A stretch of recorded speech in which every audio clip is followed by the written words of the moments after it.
Oh, we just got back from A24's Warfare. We went and followed up because when we went to Amateur, I had heard about Warfare. There was a screening. We missed it, and I heard good things about it. This is a film that was extremely, extremely intense. Yes. And I wanted to experience it, and it was extremely intense. This is perhaps one of the most realistic war films I have ever seen. Perhaps the realistic war film I've ever seen. And you've heard that line multiple times as cinema has, progressed. But this one truly, truly is pure. It is raw. It is unabashed. It honestly throws the plot completely out of the window. Know that if you're going to go into this movie, you aren't getting any plot. You are getting a skirmish. You are getting literal warfare and what it's really like. I already said the title. There you go. And honestly, if you're a red-blooded male and you've ever fantasized about this or wanted to join the military, you need to see this film. And in fact, if you're in the military and has seen combat, trigger warning for this film because this will probably take you back. This is the most realistic depiction, and it really shows you.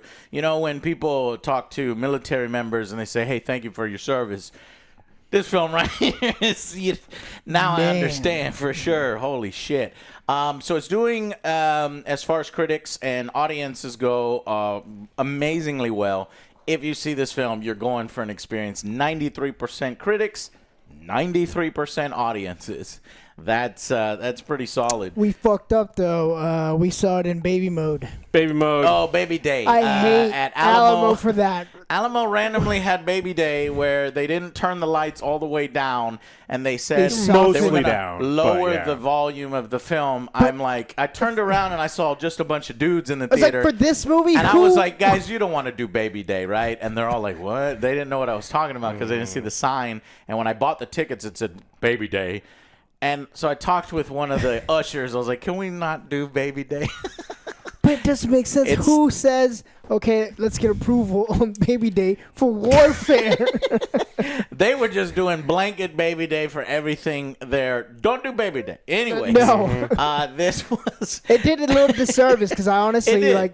I wanted the with lights completely down, yes, and I wanted the sound, speakers completely man, up. Yeah. I want to see it again for just like a good sound system. Yeah, the sound design in this film is amazing. You have the cracks, the whizzes. If you've been in combat, you know the difference. Kind of what audio direction these shots are incoming from, and it's crazy. So this is written and directed by Iraq War veteran Ray Mendoza and Alex Garland. So they team up because you have a real Iraq War veteran, you've got a real Hollywood director, and they make a war film that has no Hollywood in it. I would say, from a generic audience standpoint, just general audience, expect realism. Don't come into this thing, there's going to be a plot, and then they do explosions and, happy swelling ending and all this music stuff. and this kind of stuff. That's not what this is. This is essentially a surveillance mission from the American Navy SEALs gone wrong, right smack dab in insurgent territory. It's visceral. I hate to use this term because Call of Duty used to always use it. Boots on the ground. It's boots on the ground. Just a story of modern warfare and all of its ugliness. Mm-hmm. It is ugly. It is loud. It is, at the same time, it's intense. It's blood pumping. It's hoorah. It's sadness. It's horror. It's... Yeah, and this is all actually apparently based upon, so they can't, they didn't want to embellish things. The film's material is exclusively taken from the testimonials of all the platoon members in this real life situation. So if you're wondering, well, why does this play like a movie? Well, why didn't that person have this line dialogue, or why didn't they do this? It's because This shit was happening to them, and people are fucking freaking out. Other people are taking charge. You know, the situation is constantly developing, and you have to constantly be on this. So I love A24, man, and I'm glad it's that hit and miss for me, but this is another great one. This is a great one from A24 because I love the fact that they kind of take on these projects because, you know, you fucking Universals and Lionsgate and all this stuff, they're looking to make money. And a film like this, it's not going to be a box office hit. It's not going to bring in the Minecraft crew and have TikTok fucking viral moments. Not for them. This is a true fucking experience. Yeah. And if you want to know what real combat is like in real war, this is what you go and see. And I have a newfound respect for military service members everywhere. And not just America. Well, obviously America's featured quite heavily, but militaries anywhere. Because this is all, you know, modern warfare. And this is what it's like. House-to-house fighting, fuck that. I would never want to be in that situation. So my recommendation is to actually go out and see it in theaters. Yes. I don't know how much longer it's going to be in theaters. You're going to benefit from that huge screen. You're going to benefit from the sound design. It's a fucking engaging situation. I want to say story. It's an engaging situation because there's barely a story. And I have a few criticisms. You know, after all, you are making a movie, and I'll talk about that in a second. But wholly recommend go out and see this one if you haven't seen it. If you need me to nudge you, go. All right. What did you guys think of A24's Warfare? Yeah, basically everything like you said. This was a great movie. We definitely recommend you go check it out. The first act, nothing happened, but simultaneously, a lot was happening. And I was just like very tense filled. Mm-hmm. It's kind of like watching Uncut Gems. That tension was building up. I'm like, oh my God. Like I was getting freaked out. The acting was done so well. Not a lot of dialogue sometimes, but their emotions and like you see their demise and like kind of like just everything that's going through their heads is just. This is a great film. I fucking loved it. Almost kind of forgot that they're Navy SEALs because Navy SEALs are these legendary, you know, things from just your general population. You're like, oh, these are well trained. They're gonna act like fucking robots and super soldiers. No. Yes. Yes, actually, and no. Yeah, there's some Marines thrown in here too. Yeah, that's the other thing. There's a lot of, I mean, the battle is actually larger than what we see. There's Marines going house to house all throughout. And you hear gunfire in the background. Yeah, we focus on one majority of the time, but great. Yeah, it's a great movie. It's super tense. You know, Alex Garland, he was the one who did Civil War, and I think that, you know, I like Civil War, and I think we all recommended you go see it, but I think it's better than that. Yes. You know, this is something that it's more, you know, slice of life. It's like you said, nothing happens until something happens, and then it's just the reactions of, you know, these people of what, you know, that these major events are. So, you know, it doesn't reach it's not sensationalized, and so you don't have those insane highs that you do in a Hollywood movie. Black Hawk Down, man. Yeah. That movie is so fucking good. Is it better than this? Yeah, in a kind of Hollywood way, story, feel-good thing, as feel-good as you can about the story of Black Hawk Down. But, you know, this is something different. It's like when we're talking about, like, what's better, what's best. It's like, it just depends on what you're looking for. I want people to have, like, the right mindset. Like, this isn't this isn't Saving Private Ryan. This isn't one of those other, like, modern warfare sensationalized things. And so there are going to be parts where it's like, hey, nothing's happening because nothing was happening. And so I think they did a really, really great job. Not shying away from that. Yeah. And I mean, and don't get me wrong though, like there's some really almost like you're sitting there cringing at at some of the the medical treatments where I'm like, oh no, like this isn't good. I'm surprised you didn't pass out. I was like, that's the way it would be. Joe would pass out on the I battlefield. would. I'm fucking terrible. Just like fucking any amount of blood in limbs like this. Yeah, I'm out. Where it's spurting everywhere. It's like medic for two people. Yeah. And so the boys keep mentioning that, there's quiet moments, there's nothing happening. I've heard the story, police work, you know, it has all this drama, right? But really, it's a lot of mostly paperwork. it's a lot of paperwork and sitting in your car and doing nothing. You know, it's like 80% nothing, and then like intense moments, right? And that's kind of, I'm glad that they didn't shy away from you know, moments of downtime here. And it's not necessary, and they do fill it with interesting bits. Yeah. You really do see the military tactics of the Navy SEAls. Yeah, I was and about to US say, because Army, like even during our that time, military like forces. not a lot of stuff happens, Army. but like you're just looking at different, like they're breaking down. It's like, okay, is this? They're assessing people. It's like, okay, is this a threat? This a threat? They're just kind of surveying. I was like, oh, okay, like. Yeah. You feel the build-up. Calling in for into their air support, getting eyes in the sky from drones, losing air support puts a lot more tension on the team, makes people nervous, getting air support. And there's something in the film that I never knew was an option for our military forces, something called show of force. Oh. You know, especially when shit gets danger close, you can't be ordering down artillery strikes and you know, dumb bombs there. and so. I thought we had more smart munitions, so I kind of am wondering there. But I guess you can't use it when it's that close, even smart munitions. So they have to do what's called a show of force, which is.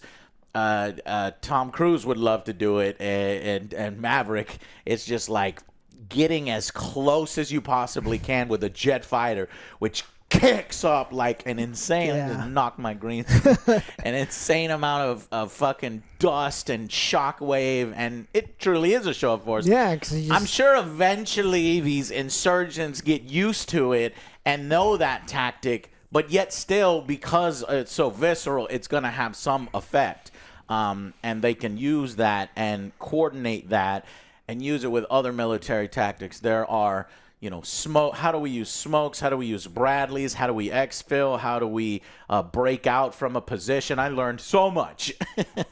And radio guys and COs and, you know, officers. And the drama of combat, where you can prepare yourself as much as fucking possible. You could be this fucking Billy Badass. And when shit goes down and an IED explodes, that's when you're going to truly see how do people react. mentally as well. Well, I mean, you just get concussed. And sometimes your just brain doesn't work. It's just like you're the most prepared person ever, but competent people, not that they're bad soldiers, it's just that they've been shell-shocked. Physical reaction. It's a physical reaction. And so you have some of that, and you have some, you know, some may not be that great soldiers, and some may just be so gung-ho, they're just hyped up on motherfucking adrenaline that they're acting reckless, you know, at times. And it is just really, really engaging. And I don't really want to say a whole lot more other than, you know, there is intense combat, and it's filmed realistically, and it's not Hollywood, and yeah. I want you to experience it the way it is. We will have a spoiler section, but, you know, out of respect for it, because I want to kind of talk about the individual situations. Now, as far as the only criticism I have is they chose a specific style. They chose this specific style, which is like, we're going to take shit from testimonials, and the platoon members were getting down there in a soldier's perspective of what's happening. But I needed just a little bit more. Like, why were they there? Or, you know, what is the operation? What is the purpose of these particular SEALs? Why are there SEALs doing this instead of Marines doing it? Now, if you know a little bit about military organization and the battles and what was happening in the Iraq War, then you would probably already know that. The Battle of Ramadi in November 19th of 2006. But I didn't. So I want to know, why are the SEALs involved? You know, where, you know, how, what were they there scoping out? Was that, you know, a specific? It's kind of obvious to you, but you're not given any of that. You're just given the soldier perspective. We're getting in here. We're doing a job. The job is going wrong. How do we react to it? And what's the fallout? And it does it perfectly. I just wanted maybe a little more context around it. Not that I wanted it, but I think that, you know, it could benefit other watchers, because I appreciated the way that it was presented to us in this form. Let's go ahead and give final verdicts. Make this a short one. Go ahead. I was stuck between an 8 and a 9, but I think they did a really great job. I don't think that this hits the insane highs for me that like when I think about like Legendary, but like this has realism that you don't get and you don't see all the time. And I think you don't see it all the time because real life isn't as glamorous. Real life sucks. Yeah, I mean this film sucks in certain parts. It sucks in a lot of situations. Like the whole movie sucks in the sense where it's like this situation is shitty for everybody. Everything about what happened, it happens. It's like this sucks, and so like I don't. Warfare sucks. I just don't have those feelings where it's like, yeah, man, I would like this is legendary. But I do think this is awesome, and I think that you need to see it in a movie theater. You want the amazing sound design. You want to feel it in your sternum when things happen, and so I think that this is a hit from A24. They don't make tons of money, but they make money on their movies, and so I think we need to continue to have them do so. Oh, for sure. I'm going to go with the 9. This is a great movie. I definitely recommend you go watch it. I want to go see this one again.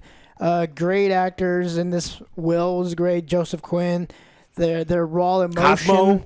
This is one you need to see with your boys. Yeah. Bring the boys out, watch it together, drink some beers, and yeah. Yeah, it is.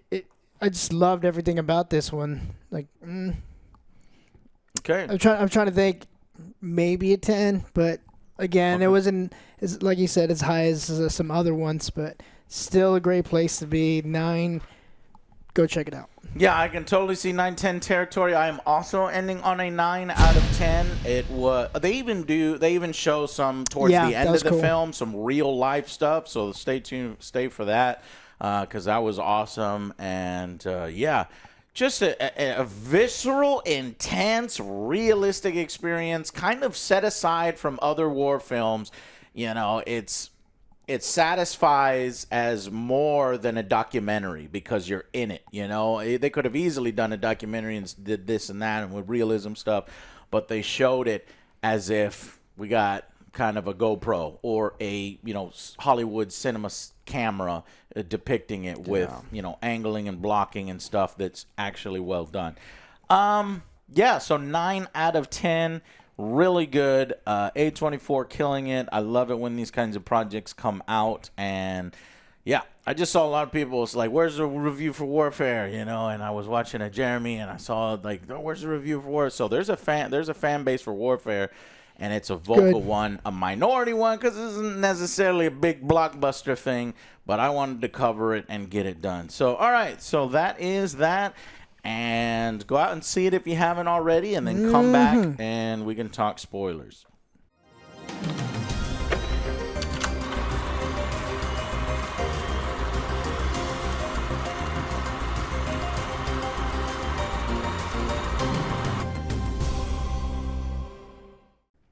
Hey guys, welcome to the spoiler section. So this was let's see here. The film's a reenactment of an encounter of the actual director, and Alex Garland actually took more of a back seat in this. He went with some writing, and he wanted Mendoza to really get most of the credit and most of the work here. So based on Mendoza's experience during the Iraq War as a U.S. Navy SEAL, it's a reenactment of an encounter he and his platoon experienced on November 19, 2006 in the wake of the Battle of Ramadi, if I have that right. To maintain historic accuracy, that you got the testimonial, so we basically use that. The guy that they're using in the promotional materials and the posters, the dude with the mustache, this is actor Cosmo Jarvis. And what a crazy name, Cosmo Jarvis. He's good. He's as Elliot Miller, and this was a real life soldier, and you see him towards the end of the film, and he had he was severely wounded, legs are gone or damaged, and lost use of his voice or parts of his voice, and I can see why. Basically, the film begins very, very quiet. Yeah. These Navy SEALs come in at night. We got night vision. You just have the jingle of fucking military equipment and clicks and clacks of weaponry. And the officer chooses an apartment complex. This is now ours. This is our house. We'll set up here. And I guess it's a recon. It's forward operating base for them to keep eyes on a high-profile target, gathering of insurgents. And so they set up there. They basically placate the owners of the house, kind of hold them hostage in a room. And they also have some... what do you call it? Embedded Iraqi soldiers with them. And that's also, adds tension to their, because they are the translators. You need these guys in order to communicate, unless you know the language yourself. But at the same time, it's like, where do their loyalties lie? Are they actually going to follow your orders? Especially when the combat starts. Are they going to follow your orders? And you get a little bit of that in here. And I'm sure, that is a real experience from a lot of these platoons with embedded Iraqi soldiers within them. So that factors into the film a lot. And, and then it's just mainly unit comms back and forth. We get images from drones, and we have support teams off screen that you never see that are monitoring the situation around them. They're monitoring the situation. At first, it seems like just a fine another day, whatever. There is gunfire in the background. It is a war situation. And eventually, what happens? There's just a collection of they call them MAMs, military-aged men that start to kind of gather in the area, and so they're keeping track of all these things, and they're like, hey, something seems to be going down. Yeah. And then there's a call to jihad, and if the streets are cleared, and all these people show up at different rooftops, and so they realize that they're in deep They've been shit. made. At some point, I think these people know that there's U.S. military. I mean, they're constantly looking at the windows. And I'm thinking, man, house. somebody has to notice them. And well, people notice it. Yeah, the Marine said, you guys are morons. You used a sledgehammer to get into the top floor apartment, and the entire city heard you. We heard you from however many blocks away. You should have just done something else, because they were hitting a wall probably for 30 minutes. It's a two-story, apartment complex, and apparently, I don't know the way it was constructed. They sealed up. Privacy wall, so they have to seal it. But yeah, they bashed through it. I'm not sure that's actually what triggered everybody's knowledge of them there. But it definitely didn't. It's pretty loud. It was pretty loud, and it was loud enough help. for the other team to be like, "Hey, that was not the play." Yeah. And then they throw a grenade through the window. It's kind of how the whole movie starts. The sniper's like looking at people. He's like, "Hey, the streets are clearing out," and then all of a sudden, a grenade comes in through that sniper hole. I didn't expect it. Me neither. I thought they had. I knew that they were. It's getting closer and closer time, especially when the church bells, the mosque bells are going off, and then you're hearing Allah Akbar over and over, and you're like, okay. And then you see all the civilians are separating and clearing out. But yeah, the moment shit goes down, boom, the grenade explodes. It injures severely. It injures, not severely, but it injures Elliot. And there's 3 soldiers in that room at that time. The sniper, the spotter for the sniper, and then another soldier. And, yeah, they lose their equipment. The backpacks are strewn about.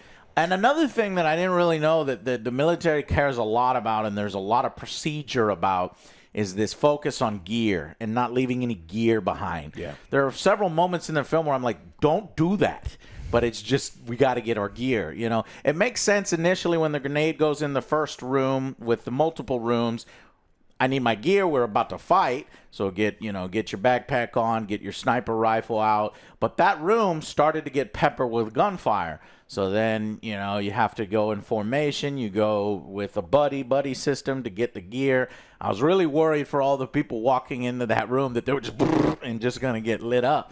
But thankfully, that never happened.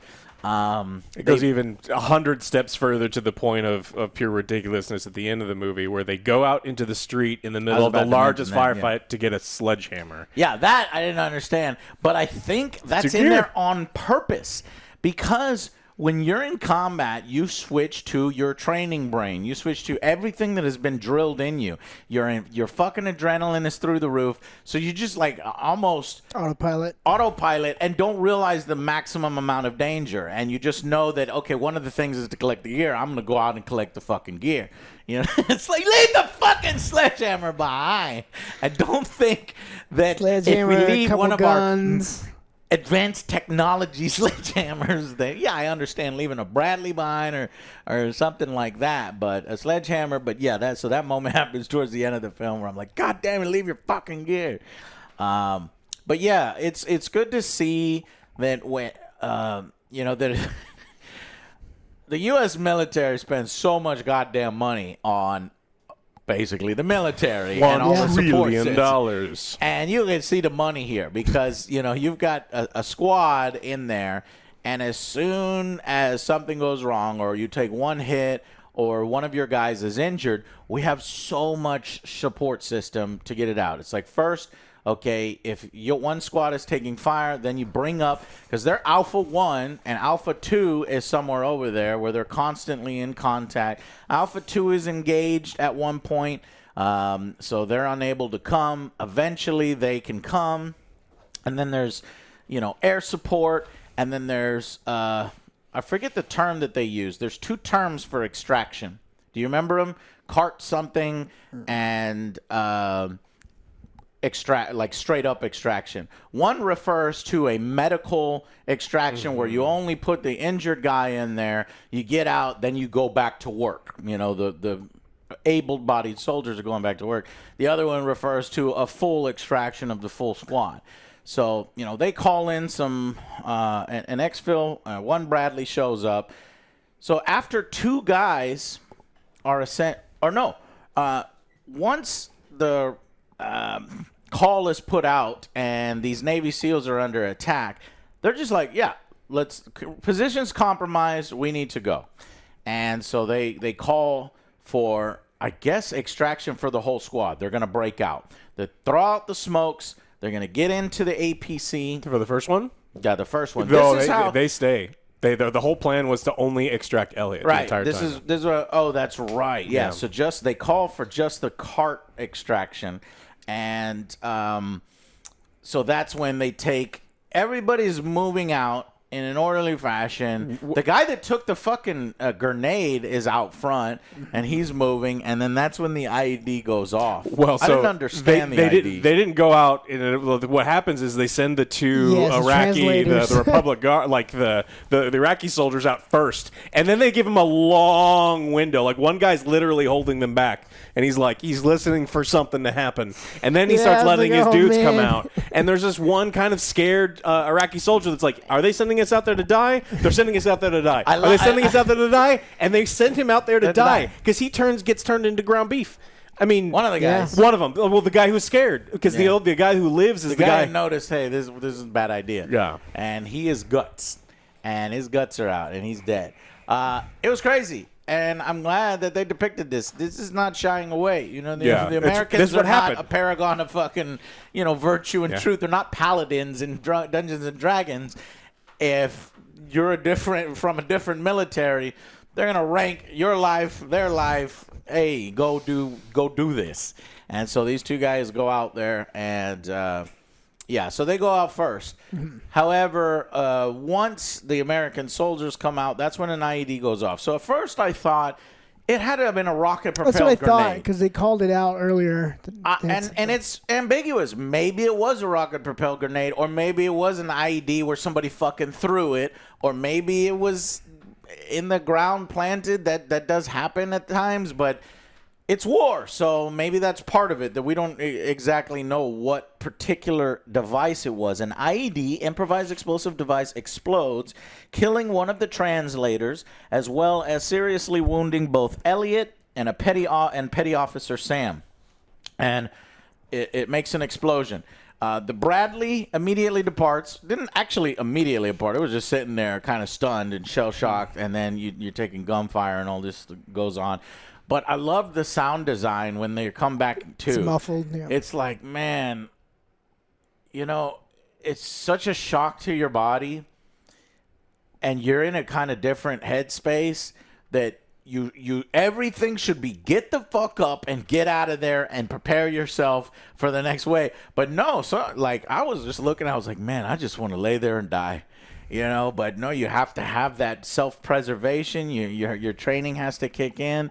And even if you're fucked up, you have to move. You have to get out of that situation. If you can. Both Elliot and Sam can't. It had to be dragged Their out. legs are jacked up. We think Elliot's actually dead. Yeah, they portray him as pretty much dead, and everyone's kind of looking over him, and then they almost play it up like you don't know why this guy keeps going out there to drag Elliot back in. And I like that soldier and then when they manage to get both of them in, this soldier continues to work on him, and I'm thinking everybody else is like, that man's dead. It's shown it's depicted in a way where you're like, I think the audience is supposed to assume that he's dead, and he wakes up screaming because his legs are. Yeah, that's not good. The first guy, Sam, is Petty Officer Sam. He's jacked up, but he's a little more conscious, and he is screaming. And he's screaming the majority of the film. So if you don't like people screaming, you're gonna be annoyed. You're in the wrong movie. You're in the wrong movie. This is warfare. If you bunch- take a fucking explosive device to your legs, you're gonna be screaming. Yeah, well, and there's His legs also are mush. like a lot of scenes of them shoving gauze into his gaping wounds while he's screaming. Gaping Yeah, holes. I And was there- huge. huge I had holes to in look his away. legs. I And was it's just man. like, oh man, that is Later rough. on in the film, when Alpha 2 shows up to support them, you have several Marines who are literally just out there going, they're fucking hyped up, and they walk in and they're like, they're just Come kicking on, the man, man's get up. leg. I'm like, yeah, let's do it, let's go. And they're like kicking his legs, and his legs are, he's like, it's like, and the Marine over here who's been working, I'm gonna show some fucking respect, or Navy SEALs, like, show some fucking respect. So it's just intense. It's intensity, and things are emotions going just crazy. like all over the place. So most of the film is kind of these two working on these two wounded soldiers, getting them exfilled out, medical exfil again, calling in some more Bradleys. Initially, they want to bring Bradleys, they want to bring tanks, but they can't get authorization. And one of the officers just like, pretend you're the CEO. I was like, how's that gonna work? I don't know if that actually happened or if that should work. I don't there think should it be some should call work. signs. Yeah. There should be some radio. Well, he used a different call sign. Transmission. Yeah, but He it's like lied. you should know where the transmissions are coming from. If you could just pretend in a different voice. Yes, I am the CEO. I approve of this action, and then they allow it. Also, give Johnson a raise. He deserves a raise. Yeah. He's very handsome, too. Yeah. And that basically authorizes a second wave of Bradleys. They don't give them any tanks. They just give them 2 Bradleys in this case. So the Bradleys show You have up. 4, right? 4. Yeah, you have 4. 2 for medical exfil and 2 Yeah. for the rest So they of stay the behind. other ones, yeah. Go ahead. Yeah, so they show up. They're able to get all of the 2 injured guys out, and then they go out into the streets and they're able to fully get all of the other soldiers get in. And so ultimately, only the port translator guy died. I think that's I think that's what it was. I'm pretty surprised because you have multiple fire teams that are out in the open, walking the streets, just engaging in gunfire at danger close range, back and forth. Yeah. But, combat is not like it is in Hollywood, where you shoot your gun once and you get a headshot at that distance. What's his name? Fucking Charles Bronson. It could look like you're on target Charles and you're Bronson. firing and you miss every single Yeah. shot. It's very chaotic. You see a bunch what of that's like. bullets. You see a bunch of people's heads popping up and down. And I'm like, at one point when the second team shows up and one guy orders a few guys to go to the roof to try to fight back, I was like, man, all the guys with the light machine guns, these are beasts because they're taking on most of the responsibility. Yeah, that's a lot. And there's and there's like motherfuckers, dudes heads are popping up, they're returning fire, they're popping, and it's like It's coming from everywhere it's too, so you multiple. don't even know. Eventually, they say, "Nah, fuck this. We can't do it." And they do another tactic, which I didn't understand, but visually I loved. It was the main officer just says, "Man, I am fucked up. You have to take over." Will Poulter's character, Yeah. Eric, Eric. the officer in charge. he's just been fucked up. So another officer from the second team, Jake. he's gun ho. This man is in charge. Thank God he's here, and he's coming up with ideas to get the fuck out. And he asked the Bradley to actually, once he gets head count of everybody, pulls people up from the upper level, he orders the Bradley to just pepper the upper level as well. Now, I didn't understand that because there weren't combatants on their particular level. He says there are, but I don't think there are. And there are multiple combatants around the level. They said they had So I was like- access to it, so like a whole bunch of them started coming in like that. He was assuming eventually that they're Yes. going to jump on the roof and then come down. Okay, that makes sense. And he's just like, well, if I not only fire at that, but I'll fire at the buildings around me, and then the Bradleys open up, and it's awesome. You know, it looks realistic. I don't know if it's CGI or realistic, but it looks 100% practical, and it's just peppering all the roofs. And it is very realistic. There's at one point when the second team shows up, and they're crossing the road, and they're joining the house where the first team is pinned down. There's insurgents across the street, and you're like, oh, they're going to get those two because those two are out in the open firing at our soldiers out in the open. They're missing, and we're missing. Mm-hmm. It's crazy. It's like you think. And there's another point where one guy's firing from a Bradley at a guy who's running bass and couldn't hit him.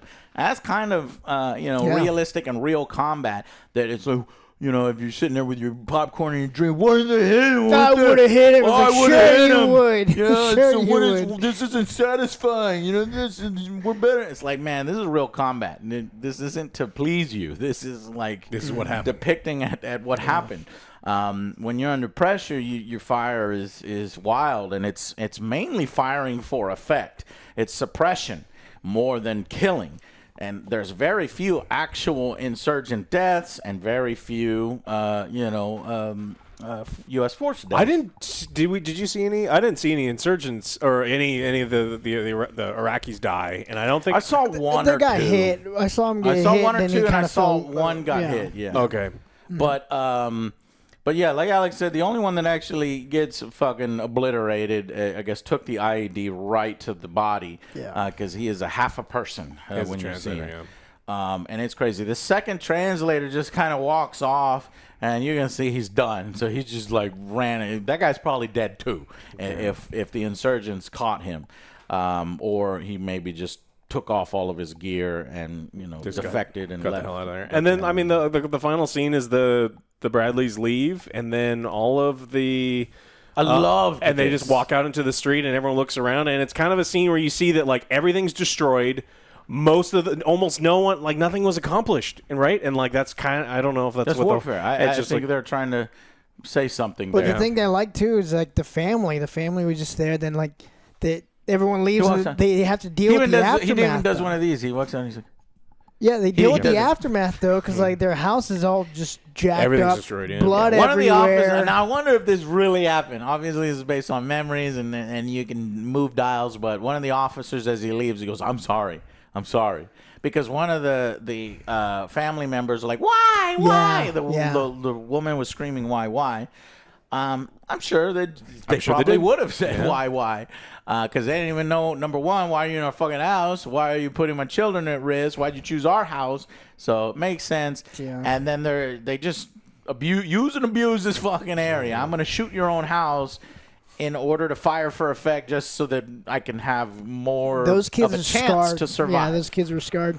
Yeah, scarred for life for sure. And I love how the camera, it takes one angle. You see the edge of one wall. You see the house that they've been fighting at. You see all the treads from previous military vehicles. They get in the Bradleys. The Bradleys move out of shot, but the frame never follows the Bradleys as you expect. It just sits there. And it is dead quiet, and it's like, it's ghostly too. It's like this intense fucking bloody murder event happened here, and then in an instant it's gone. And then there's another shot of after the Americans are gone, then the insurgents coming out, and just kind of inspecting, legs on the floor and equipment there. And it's just, like Alex said, it's like, did we accomplish a whole lot? Some missions do, some missions don't. This was probably one that doesn't. It wasn't chosen for America, hell yeah, hurrah, we're the best and we do everything perfectly. No, this was chosen because it was real combat. Yeah. And wow, it was crazy. So yeah, that's pretty much it. Then they do a side-by-side of actual soldiers and the actors that played them. Several of them are blurred out. I'm curious. Several of them weren't. Maybe they went and asked each individual SEAL, hey, do you want to be in the film? Do you want to show? Some said yes. Some said no. Maybe some are still active duty in some other role or something where they don't want to reveal maybe they're still in service. So, yeah. And then we actually see the real Elliot Miller and Cosmo Jarvis, who played Elliot Miller, embrace and have a laugh and share experiences. We see the director, the war veteran Ray Mendoza, and you see Alex Garland and them talking about it. And, sort of, you even see some behind the scenes stuff, like how they set up a shot and, kind of military advisors directing the actors' actions so that it looks more realistic. Mm-hmm. And I love it. It was great. This was a wonderful experience. I'm glad that we have saw it. And it is definitely better than The Amateur. Yes. So I was like, which one do you go and see? Well, now I can tell you it's The Amateur. Warfare, for Warfare sure. was the one you should have saw. So go and see Warfare now if you haven't. This was on a $20 million budget, so they made use of that effectively. And A24 has another hit. Mm-hmm. So, anything else? No, I think we covered everything. Be careful when you're chewing and drinking, and if you watch this movie, because sometimes the movie gets very quiet. Because I picked up my glass. I was, and then all of a sudden the movie's really, really silent. It's really like, tense, and it's just like, okay. And then you set your. I am so polite like that because like movies are important to me, and when people are like, no, I'll use my spit to like first mush it so that it doesn't make sound because there are that kind of stuff in there, and you want that. Yeah, like that the quiet sound place. design and discombobulated. It's not quiet. It's silent during a lot of these things. Just like I don't want to be the one that ruins this. Yeah, so, be careful. True. All right, guys, that's it, and thank you guys so much for watching, and we'll see you on the next Angry Joe show. Bye, guys.